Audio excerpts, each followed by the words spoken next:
നമസ്കാരം, ക്രിബോ ചാനലിലേക്ക് ഏവർക്കും സ്വാഗതം.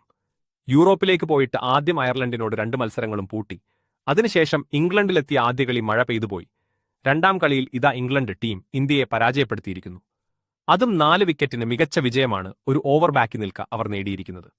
ജേക്കബ് ബെത്തലിന്റെ കിടിലൻ ഇന്നിംഗ്സ് അൺബീറ്റൺ ആയിക്കൊണ്ട് അദ്ദേഹം 46 പന്തിൽ നിന്ന് 5 ഫോറും 5 സിക്സും അടക്കം 76 റൺസ് അടിച്ചെടുത്താണ് കളി ഇംഗ്ലണ്ട് കൊണ്ടുപോയത്.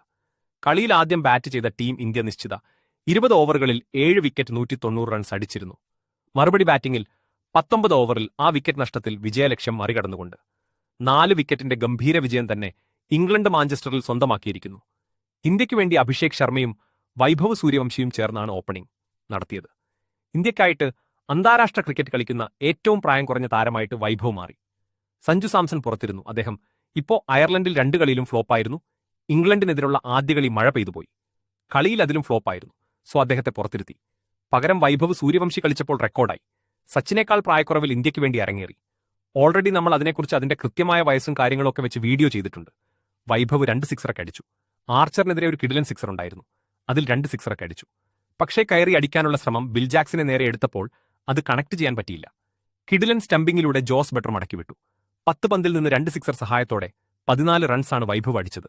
വൈഭവ് മടങ്ങുമ്പോൾ 4.5 ഓവറുകളിൽ ഇന്ത്യ 50 റൺസിലേക്ക് എത്തിക്കഴിഞ്ഞിരുന്നു. അഭിഷേക് ശർമ്മ നല്ല രൂപത്തിൽ ബാറ്റ് ചെയ്തു. അഭിഷേക് 24 പന്തിൽ നിന്ന് 8 ഫോറും 1 സിക്സും അടക്കം 43 റൺസാണ് അടിച്ചത്. ഇഷാൻ കിഷൻ 40 പന്തിൽ ആ ഫോറിൽ സഹായത്തോടെ 49 റൺസ് അടിച്ചപ്പോൾ ശ്രേയസ് അയ്യർ 22 പന്തുകളിൽ നിന്ന് 37 റൺസ് അടിച്ചു. ശിവൻ ദൂബക്ക് തിളങ്ങാൻ പറ്റിയില്ല.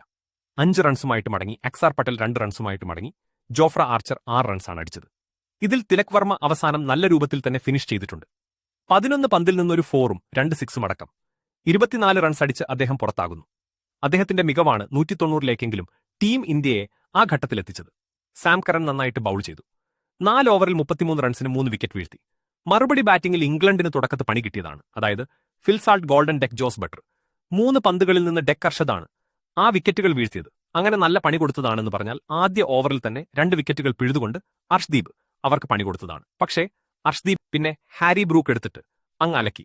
പിന്നെ വന്ന ഓവറിൽ 27 റൺസാണ് അടിച്ചത്. അവിടെ മുതൽ അവർ തിരിച്ചടി സ്റ്റാർട്ട് ചെയ്തിരുന്നു. ഹാരി ബ്രൂക്ക് 15 പന്തിൽ 4 ഫോറും 3 സിക്സും അടക്കം 39 റൺസ് അടിച്ച് അവരുടെ തിരിച്ചടിക്ക് തുടക്കമിട്ടു. പിന്നെ ബെത്തൽ ടോം ബാൻഡനൊപ്പം ടീമിനെ മുന്നോട്ട് കൊണ്ടുപോയി. ടോം ബാൻഡൻ 32 പന്തിൽ 6 ഫോർ സഹായത്തോടെ 39 റൺസ്. ഫിൽ ജാക്സ് 9 റൺസ്, സാങ്കരൻ 7 റൺസ്. ഇങ്ങനെ വിക്കറ്റുകൾ പോയെങ്കിലും ഒടുവിൽ ബെത്തലിനൊപ്പം ജോഫ്രെ ആർച്ചറാണ് ടീം വിജയിക്കുന്ന സമയത്ത് ക്രീസിലുണ്ടായിരുന്നത്. ബെത്തൽ 46 പന്തിൽ നിന്ന് 5 ഫോറും 5 സിക്സും അടക്കം 76 റൺസിന്റെ ഗംഭീര ഇന്നിംഗ്സ് കളിച്ച് പുറത്താകുന്നു. ജോഫ്രെ ആർച്ചർ 7 പന്തിൽ നിന്ന് 10 റൺസ് അടിച്ച് പുറത്താകുന്നു. ഏതായാലും ഇന്ത്യയ്ക്ക് വേണ്ടി അഷ്ദീപ് 4 ഓവറിൽ 40 റൺസിന് 3 വിക്കറ്റുകൾ വീഴ്ത്തി. പക്ഷേ ടീം ഇന്ത്യ 5 മത്സരങ്ങളുടെ ഈ T20 പരമ്പരയിൽ ഇപ്പോൾ 2 കളികൾ പിന്നിടുമ്പോൾ 1 പോയിന്റ് പുറകിലാണ്. വീഡിയോ അവസാനിക്കുന്നു. നിങ്ങളുടെ അഭിപ്രായങ്ങൾ താഴെ കമന്റ് ചെയ്യുക. ക്രിക്കറ്റ് ലോകത്തെ കൂടുതൽ വിശേഷങ്ങൾക്കും അനാലിസിസുകൾക്കുമായി ചാനൽ സബ്സ്ക്രൈബ് ചെയ്യാൻ മറക്കരുത്.